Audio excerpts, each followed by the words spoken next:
স্বাগত সবাইকে আমন্ত্রণ দুপুরে বাংলাদেশে। শুরুতেই জানাবো শিরোনাম। বৃষ্টি না হওয়ায় ধীর গতিতে নামছে বন্যার পানি, এখনো উদ্ধার করা যায়নি বিচ্ছিন্ন হয়ে পড়া পরশুরাম ফুলগাজীর সবাইকে। আশ্রয়কেন্দ্রে শত শত মানুষের অপেক্ষা। কাঁচা পাকা সমস্ত বাড়ির পানির নিচে আছে, পানি উড়ে গেছে, থাকতে মারিয়েন না, এই অবস্থায় আছি। আর আমরা খানা ঠিকমতো রান্না বান্না করতে পারি। সচল করা যাচ্ছে না ঢাকা চট্টগ্রাম মহাসড়ক ও রেল যোগাযোগ, দুর্গতদের জন্য ত্রাণ নিয়ে আসার অনন্য দৃশ্য টিএসসিতে। আলোচিত বিচারপতি মানিককে তোলা হবে সিলেটের আদালতে। 10 দিনের রিমান্ড শেষে আজ আবার আদালতে তোলা হবে সালমান আনিসুলকে।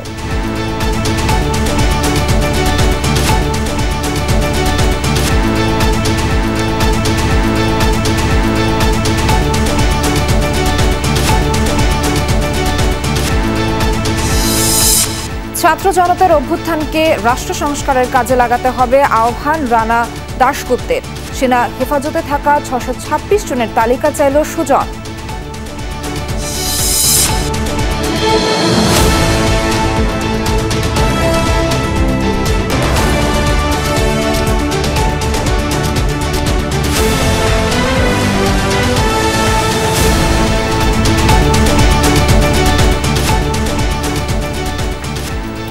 দেখছিলেন শিরোনামগুলো। এছাড়াও দেশ বিদেশের আরো খবর নিয়ে দুপুরের বাংলাদেশে আপনাদের সঙ্গে আছি আমি নাবিলা সোহার। ভয়াবহ বন্যার কবলে দেশের কয়েকটি জেলা, পানিবন্দী লাখ লাখ মানুষ। ফেনীতে প্রায় 3 লাখ মানুষ পানিবন্দী, রয়েছে খাবারের প্রচণ্ড সংকট। জেলার বেশিরভাগ এলাকা বিদ্যুৎ বিচ্ছিন্ন, মোবাইল ও ইন্টারনেট সেবাও বিঘ্নিত। অনেকেই স্বজনদের সাথে যোগাযোগ করতে পারছেন না। ফেনী অংশে ঢাকা চট্টগ্রাম মহাসড়কে পানি ওঠায় ব্যাহত যান চলাচল, দেখা দিয়েছে তীব্র যানজট। পরশুরাম, ছাগলনাইয়া ও ফুলগাজীর দুর্গত এলাকা থেকে 5,000 বাসিন্দাকে নিরাপদ আশ্রয়ে নিয়েছে বিভিন্ন বাহিনী। নোয়াখালীতে খুব ধীরে কমতে শুরু করেছে বানের পানি। গেল 2 দিন বৃষ্টি না হওয়ায় নতুনভাবে পানি বাড়েনি, তবে এখনো বেগমগঞ্জ, সোনাইমুড়ি, সেনবাগ ও সদরের একাংশে জমে আছে পানি। মানবেতর দিন কাটাচ্ছেন কয়েক হাজার পরিবার। স্থানীয়দের অভিযোগ, প্রত্যন্ত অঞ্চলে এখনো উদ্ধার কাজ বা ত্রাণ তৎপরতা চালানো হয়নি। কাঁচা পাকা সমস্ত বাড়ির পানির নিচে আছে। আপনারা যদি যান, নৌকা নিয়ে যান, দেখবেন সমস্ত মানবতার জীবন যাপন করতেছে। আমার বয়স 66 বছর চলে লাগছে, সামনে জানুয়ারিতে 65 হইব। মানে এই অবস্থা কোনো সময় দেখিনি। পানি উড়ে গেছে, থাকতে মারিয়েন না, এই অবস্থায় আছি। আর আমরা খানা ঠিকমতো রান্না বান্না করতে পারি না। কুমিল্লার সদর, দক্ষিণ 14 গ্রাম, নাঙ্গলকোট, বুড়িরচং সহ 14 উপজেলার 118টি ইউনিয়ন তলিয়েছে বানের জলে। পানিবন্দী প্রায় 6.5 লাখ মানুষ। জেলায় 550 আশ্রয় কেন্দ্র খোলা হয়েছে, 44,000 মানুষ আশ্রয় নিয়েছেন সেখানে। অনেকেই বিভিন্ন শিক্ষা প্রতিষ্ঠান ও উঁচু স্থানে পেয়েছেন ঠাঁই। কুমিল্লা অংশে যানবাহনের দীর্ঘ জটলা দেখা দিয়েছে। আমাদের এলাকায় আজকে 4 দিন যাবৎ প্লাবিত। বাড়িঘরে পানি উঠছে, মানুষ খুব কষ্ট পাইতেছে। সে মেইন কষ্টে আছে, মানুষ চলাফেরা করতে পারে না। পুকুরের মাছটা যা আছে সব চলে গেছে। এই জায়গায় মনে করেন কেউ আসে না এখন, কেউ আসে না। লক্ষ্মীপুর সদর, রায়পুর, রামগঞ্জ, রামগতি ও কমলনগর উপজেলার 7 লাখ মানুষ পানিবন্দী। প্রায় 200 আশ্রয়কেন্দ্রে ঠাঁই নিয়েছেন 20,000 মানুষ। তবে বেশিরভাগ আশ্রয়কেন্দ্রে উঠেছে পানি। চরম ভোগান্তিতে দিন কাটছে বানভাসীদের। প্রকট আকার ধারণ করেছে বিশুদ্ধ পানি ও খাবার সংকট। এখন আমি পানি উঠি, আমরা যে অবস্থার মধ্যে আছি, আমরাও খাইতে পারি না, যেভাবে বাঁচি ফাঁসা করে খাইতে পারি না। পানি উঠে গেছে, চকি টকি এগুলার মধ্যে মানুষ আছে, বুঝলেন না? সব ভাঙি গেছে, ওই সাইডে ভাঙি গেছে, ঘরে গিরেছি। চট্টগ্রামের ফটিকছড়িতে বন্যার পরিস্থিতির কিছুটা উন্নতি হয়েছে। মহাসড়ক থেকে পানি নামতে শুরু করেছে, তবে উপজেলার ইসলামপুর, দাঁতমারা, সুন্দরপুর, পূর্ব হলুদিয়া সহ বেশিরভাগ এলাকা এখনো জলমগ্ন। দুর্গম এলাকা থেকে মূল সড়কে ত্রাণের জন্য ভিড় করছেন বানভাসী মানুষ। একাধিক স্বেচ্ছাসেবী সংগঠন ও সেনাবাহিনী বিতরণ করছেন ত্রাণ সামগ্রী।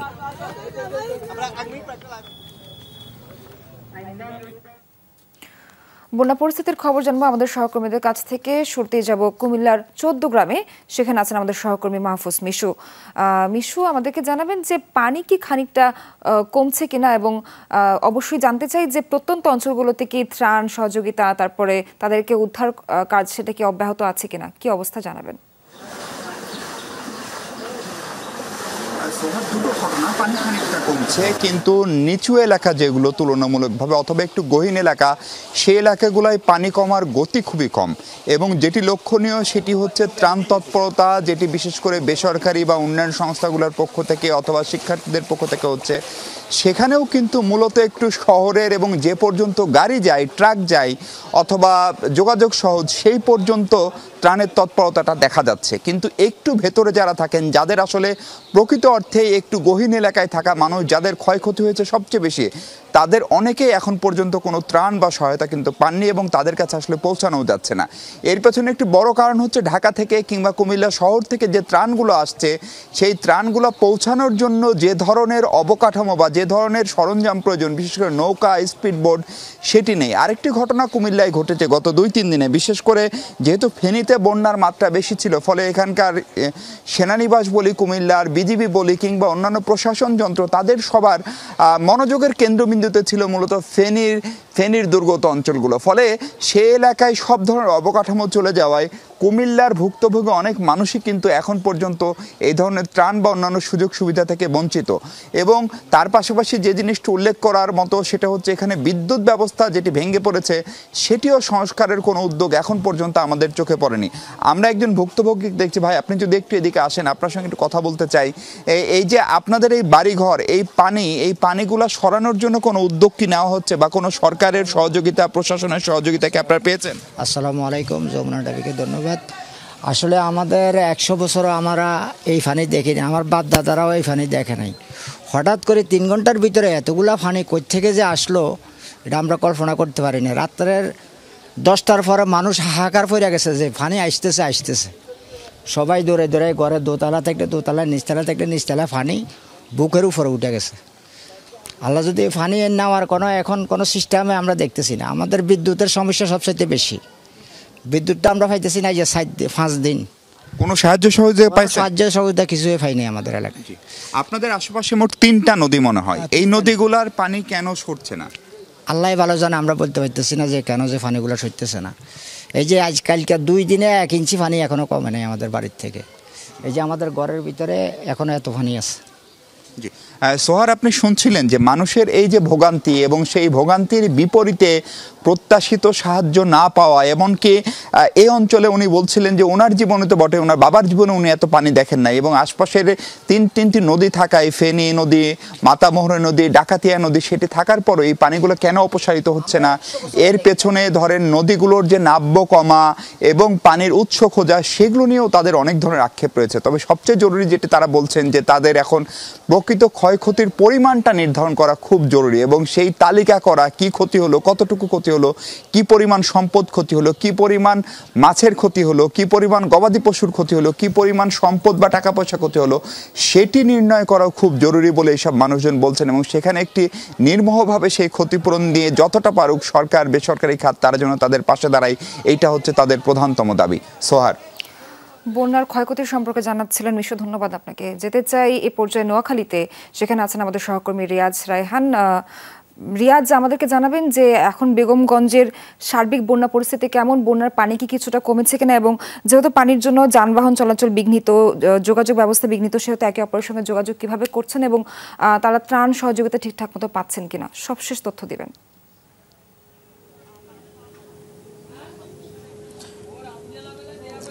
আমরা আসলে সকাল থেকেই চেষ্টা করছি, যেহেতু এই বেগমগঞ্জ মূলত যে 6টি উপজেলায় পানিমগ্ন রয়েছে বা বন্যার পানিতে তুলে গেছে, তার মধ্যে সবচেয়ে বেশি ক্ষতিগ্রস্ত এলাকা হচ্ছে বেগমগঞ্জ। এবং বেগমগঞ্জের আমরা ভেতরে ঢুকে প্রবেশ করেছি, কারণ যেহেতু যোগাযোগ ব্যবস্থা একেবারেই বিচ্ছিন্ন, সেহেতু আসলে একবার প্রবেশ করলে সারা দিনও যদি ঘুরি আমরা অন্তত একটি ইউনিয়ন শেষ করাও সম্ভব নয়। তবু আমরা চেষ্টা করছি মানুষের দ্বারা যেতে, একবারে সরজমিনে যেতে, যেখানে মানুষ কিভাবে কষ্টে আছে, এখন পর্যন্ত পানিমগ্ন অবস্থায় আছে বা পানিবন্দী অবস্থায় আছে। আমরা দেখেছি এখানে বেশ কয়েকটি পরিবার রয়েছে পানির মধ্যে, দেখতেই পাচ্ছেন যে কি নির্ধারণ কষ্টে আসলে আছেন। যদিও গত 2 দিন ধরে পানি কমতে শুরু করেছে, কিন্তু এই পানি আসলে কবে নাগাদ ঠিক কমবে বা কবে নাগাদ তাদের যে দুর্ভোগ সেটি কমবে তা বোঝা খুব মুশকিল। কতদিন ধরে এই অবস্থায় আছেন আপনারা? আমরা যে এক সপ্তাহ থেকে বেশি হবে, কিন্তু আমরা খুব পানির ভিতরে খুব কষ্টতে আছি। বাল বাচ্চা লই মনে করে সবকিছু ডুবি ডাবি সব হয়ে গেছে গা।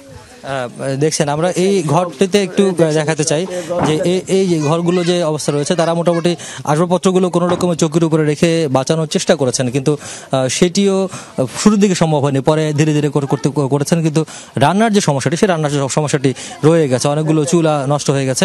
আর এই পাশে তারা কোনো রকমের হাঁটু পানিতে থেকে মূলত তাদের যে পারিবারিক তাদের যে কাজকর্মগুলো রয়েছে বা রান্নাবান্না থেকে শুরু করে হাঁটু পানিতে থেকে সেই কাজকর্মগুলো করছে। বিশেষ করে শিশু এবং নারী যারা রয়েছেন তাদের কষ্টটা সীমাহীন। তো এই পানি যদিও গত 2 দিন ধরে নামতে শুরু করেছে, যদি এভাবে আরো 2 থেকে 3 দিন যদি চলমান থাকে বা বৃষ্টি না হয়, তাহলে হয়তো কিছুটা চলাচল উপযোগী হবে। তবে যোগাযোগ ব্যবস্থা একেবারে ভেঙে পড়েছে। আমরা দেখেছি গত 2 দিন ধরে দলে দলে মানুষ একেবারে ভিতর থেকে পায়ে হেঁটে, কেউ নৌকায়, কেউ পায়ে হেঁটে, কেউ একেবারে গলা সমান পানিতে এসে বিভিন্ন আশ্রয়কেন্দ্রগুলো রয়েছে যেগুলো বিশেষ করে উপজেলার আশপাশে বা বিভিন্ন স্কুলগুলোকে আশ্রয়কেন্দ্র হিসেবে খোলা হচ্ছে প্রায় 400টির মতো। সেই আশ্রয়কেন্দ্রগুলিতে রয়েছে। আশ্রয়কেন্দ্রে আরেকটি সমস্যা রয়েছে, সেখানে পানি বিশুদ্ধকরণের কোনো ট্যাবলেট এখন পর্যন্ত পৌঁছায়নি। পানিবাহিত যে রোগগুলো রয়েছে সেই রোগগুলোর উপদ্রব বেড়ে গেছে, অনেক শিশু আক্রান্ত হয়েছে, সেই সমস্যাগুলো রয়ে গেছে। পাশাপাশি ত্রাণের কথা যদি বলছিলেন, ত্রাণ আসলে সে অর্থে প্রত্যন্ত এলাকায় পৌঁছায়নি বললেই চলে। তবে স্থানীয় পর্যায়ে কিছু কিছু চেষ্টা করা হচ্ছে, স্বেচ্ছাসেবী সংগঠন এবং যারা তরুণ সমাজ রয়েছে অথবা বৃত্তশালী রয়েছে, তারা কিছু চেষ্টা করছে, কিন্তু সেটি একেবারেই প্রয়োজনের তুলনায় খুবই অপ্রতুল। তাই ত্রাণ, অন্যদিকে হচ্ছে যে ওষুধপত্রগুলো রয়েছে পানিবাহিত রোগ থেকে বাঁচার জন্য, সেগুলো পাঠানো উপদ্রব এলাকায় খুবই জরুরি। রিয়াদ জানাচ্ছিলেন যে ত্রাণ সহায়তার জন্য যে জিনিসগুলো সব থেকে বেশি গুরুত্বপূর্ণ বানভাসীদের জন্য, সেগুলো এখন আশ্রয়কেন্দ্রে পৌঁছায়নি। ধন্যবাদ আপনাকে যুক্ত হওয়ার জন্য। ভয়াবহ বন্যায় ঢাকা চট্টগ্রাম মহাসড়কে অচলাবস্থা দেখা দিয়েছে। আটকে রয়েছে অগণিত গাড়ি, অনেকটা পথ জুড়ে ছাড়িয়ে গেছে যানজট। গেল সপ্তাহ থেকে ভারী বৃষ্টিপাতে দেখা দেয় বন্যা পরিস্থিতি। মরার ওপর খাড়ার ঘা হিসেবে ডুম্বুর বাঁধ খুলে দেয় ভারত। তাতে নদ নদীগুলোর পানির উচ্চতা বেড়েছে অস্বাভাবিক হারে। ডুবে গেছে ঢাকা চট্টগ্রাম মহাসড়কের গুরুত্বপূর্ণ পয়েন্ট। তাতে আটকা পড়েছে বন্যা দুর্গতদের জন্য নিয়ে যাওয়া ত্রাণবাহী ট্রাক, লরি ও ছোটখাটো যানবাহন। দেখা দিয়েছে দীর্ঘ জটলা। ভোগান্তিতে পড়েছেন আরোহীরা। ঘন্টার পর ঘন্টা অপেক্ষার পরও হচ্ছে না সংকটের সুরাহা। এদিকে চট্টগ্রামের সাথে স্বাভাবিক না হলেও সিলেটের সাথে সীমিত পরিসরে শুরু হয়েছে ঢাকার রেল যোগাযোগ। আমরা আজকে 2 দিন ধরে এখানে আটকে রয়েছি। আমাদের কোনো খানা পানি নাই। এখানে আমরা যা খাবার পাচ্ছি সব শুকনা খাবার। সামনে নাকি লালফল ব্রিজ ভেঙে গেছে, এই জন্য যাইতে পারতেছে না। এখানে কোনো দোকানপাট নাই, খাওয়া দাওয়ার কোনো ব্যবস্থা নাই। আমাদের এই গাড়িটা এখন এই জামে থেকে মানে কখন ছাড়বে, আমাদের এখানে কোনো নিরাপত্তা বা আমাদের মানে খাওয়া দাওয়া কোনো রেস্কিউ নাই। 25,000 বন্যার্ত পরিবারের খাদ্য আর ওষুধ সংগ্রহ করে ফেনী, নোয়াখালী, কুমিল্লা যাচ্ছে বেসরকারি বিশ্ববিদ্যালয়ের কয়েকটি দল। সকালে 5টি ট্রাকে রওনা দেয় বেসরকারি 4টি বিশ্ববিদ্যালয়ের শিক্ষার্থীরা। রাজধানীর 300 ফিট রোডের একটি কনভেনশন সেন্টারে চলছে ত্রাণ সংগ্রহ কার্যক্রম। নর্থ সাউথ বিশ্ববিদ্যালয়, এআইইউবি ও গ্রিন ইউনিভার্সিটির শিক্ষার্থী, শিক্ষক সহ সাধারণ মানুষ কাজ করছেন ত্রাণ সংগ্রহে। সকাল থেকে শুকনো খাবার জড়ো করা হচ্ছে, সাথে নেওয়া হচ্ছে শিশু খাদ্য, কাপড় ও স্যানিটারি ন্যাপকিন।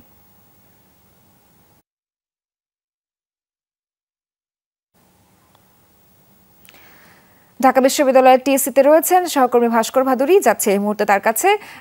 ভাস্কর, কেমন দেখছেন গণত্রাণ সংগ্রহের কার্যক্রম? সমন্বয়করা কি কি জিনিস অতি জরুরি বলছেন এবং তারা কি দুর্গত এলাকায় পৌঁছাতে পারছেন ঠিকঠাক মতো, জানাবেন।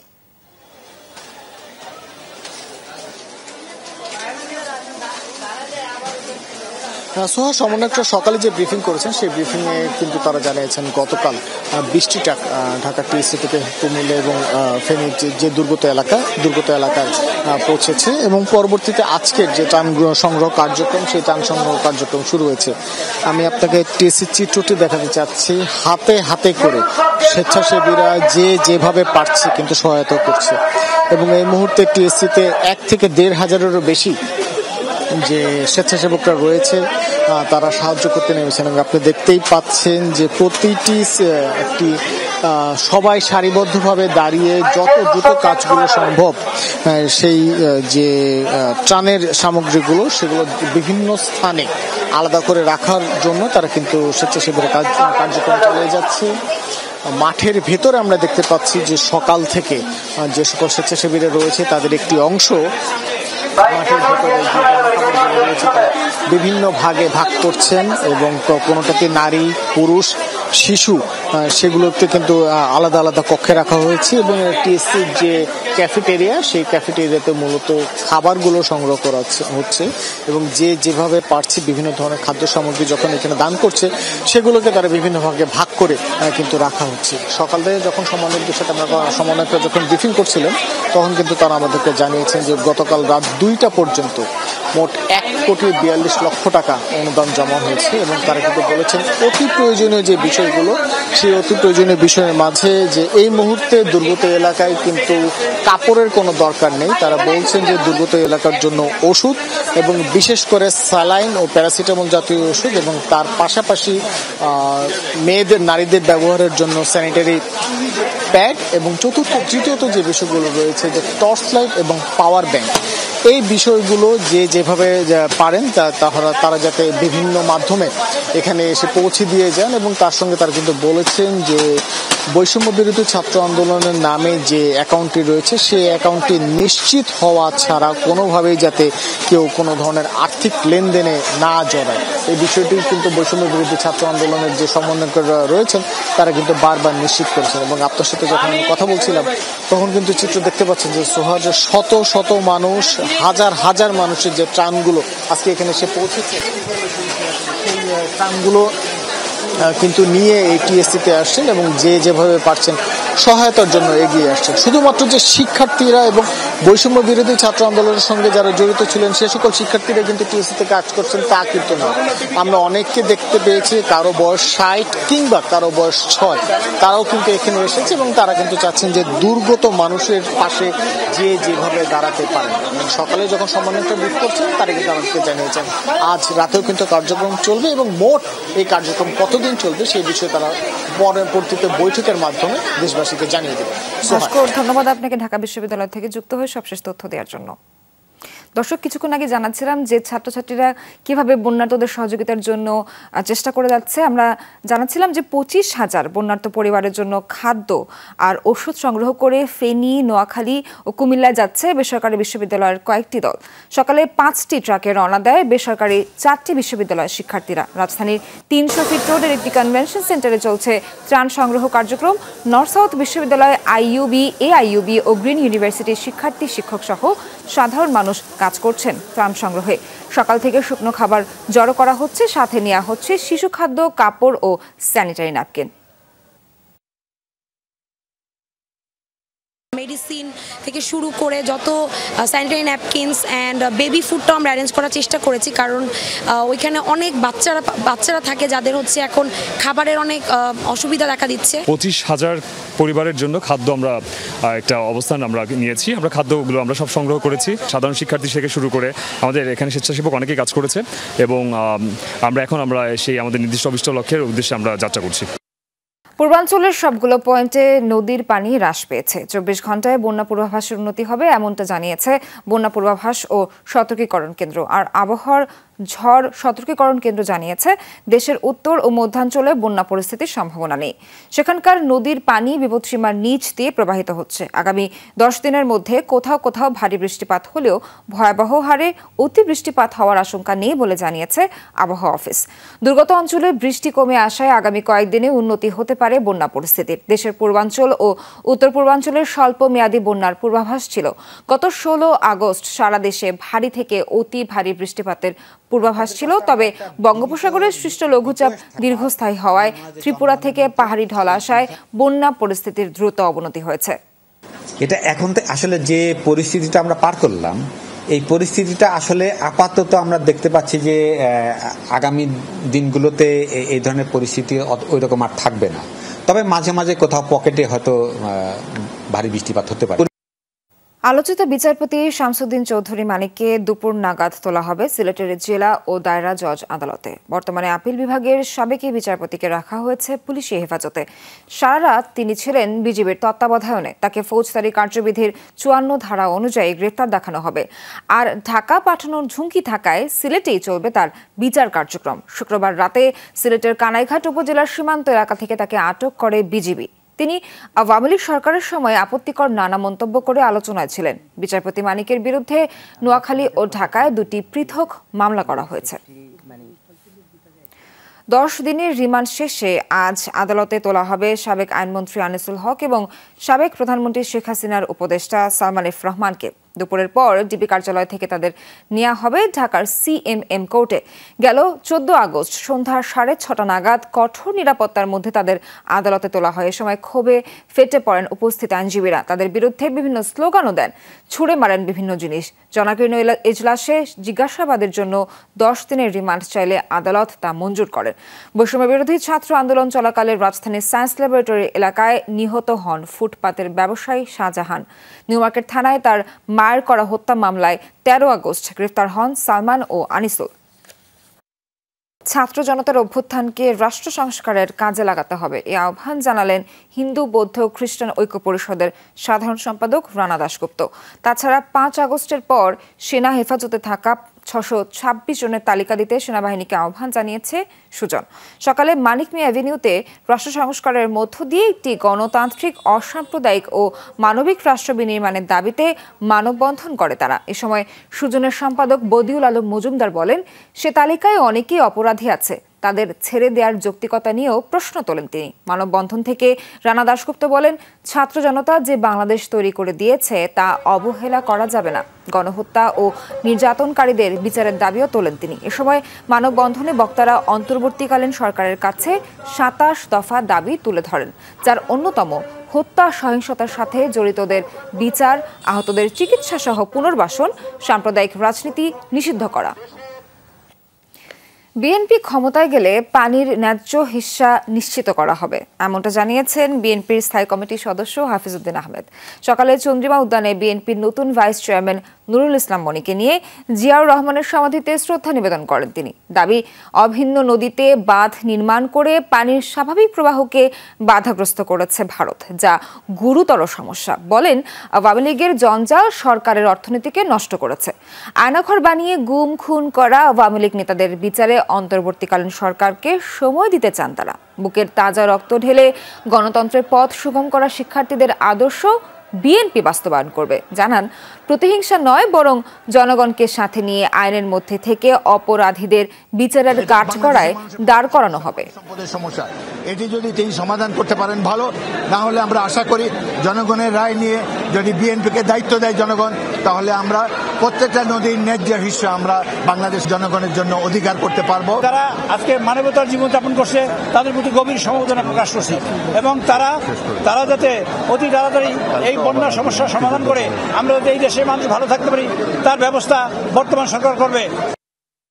অপেশাদার পুলিশ কর্মকর্তা এবং সদস্যদের চরম উচ্ছৃঙ্খল আচরণের কারণেই জনমনে আস্থার সংকট তৈরি হয়েছে, এমনটা জানিয়েছেন ডিএমপি কমিশনার মোহাম্মদ মাইনুল হাসান। সকালে ডিএমপি মিডিয়া সেন্টারে এক সংবাদ সম্মেলনে কথা জানান তিনি। জানান, বৈষম্য বিরোধী ছাত্র আন্দোলনে রাজধানীর 50টি থানার মধ্যে 22টি পুড়েছে, অনেক পুলিশ হতাহত হয়েছে, যার জন্য এখনো অনেকটা আতঙ্কে বাহিনী। তাই পুলিশ পূর্ণরূপে ফিরে আসতে কিছুটা সময় লাগবে। এ সময় পুরো বাহিনীকে ঢেলে সাজানোর কথা জানান তিনি। বলেন, যারা অপেশাদার আচরণ করেছে তাদের চিহ্নিত করে আইনের আওতায় আনা হবে।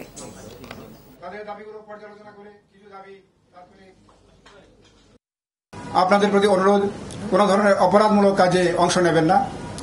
যে যেখানে আছেন সকলেই আইন ও বিধি মেনে চলুন। আমরা সবসময় আপনাদের পাশে আছি। একই সাথে আমরা আপনাদেরও সহযোগিতা কামনা করি। দেশের এই ক্রান্তিকালে পূর্ণাঙ্গ পুলিশ সেবা পেতে একটু হয়তো সময় লাগতে পারে। আমাদের উপর আস্থা রাখুন। আমরা আমাদের সর্বোচ্চ পেশাদারিত্ব দিয়ে ঢাকা মহানগরীর আইন শৃঙ্খলা রক্ষায় চেষ্টা করে যাব।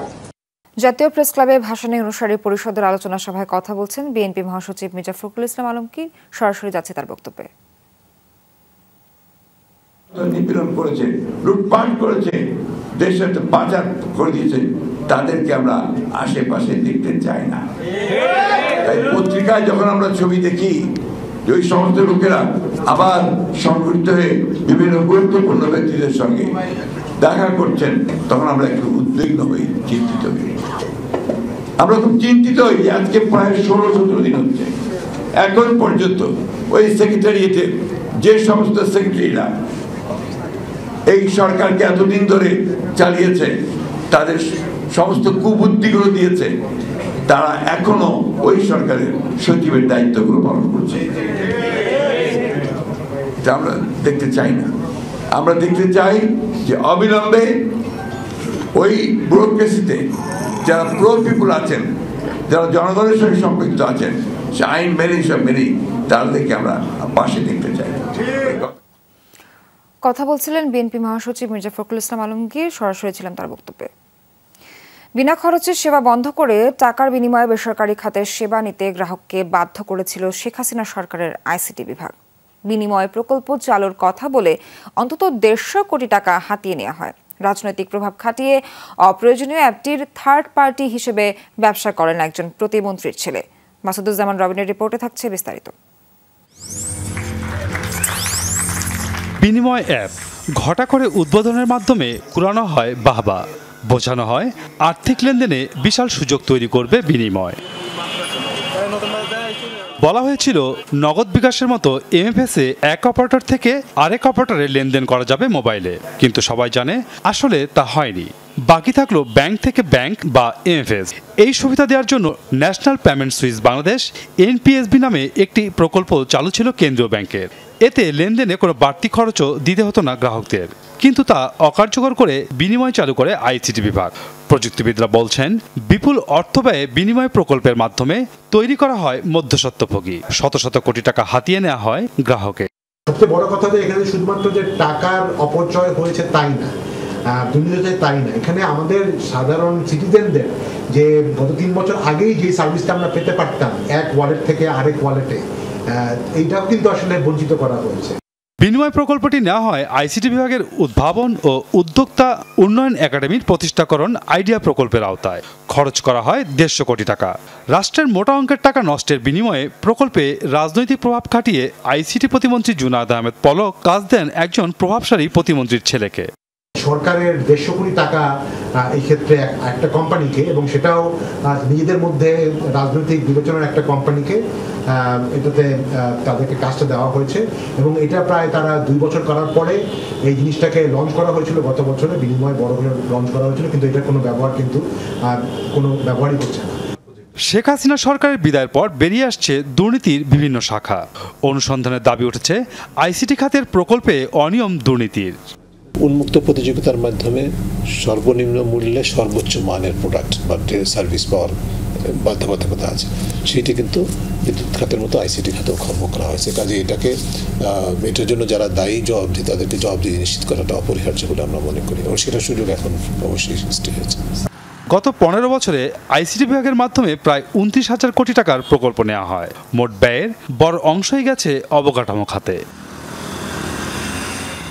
মাসুদুজ্জামান রবিন, যমুনা নিউজ, ঢাকা।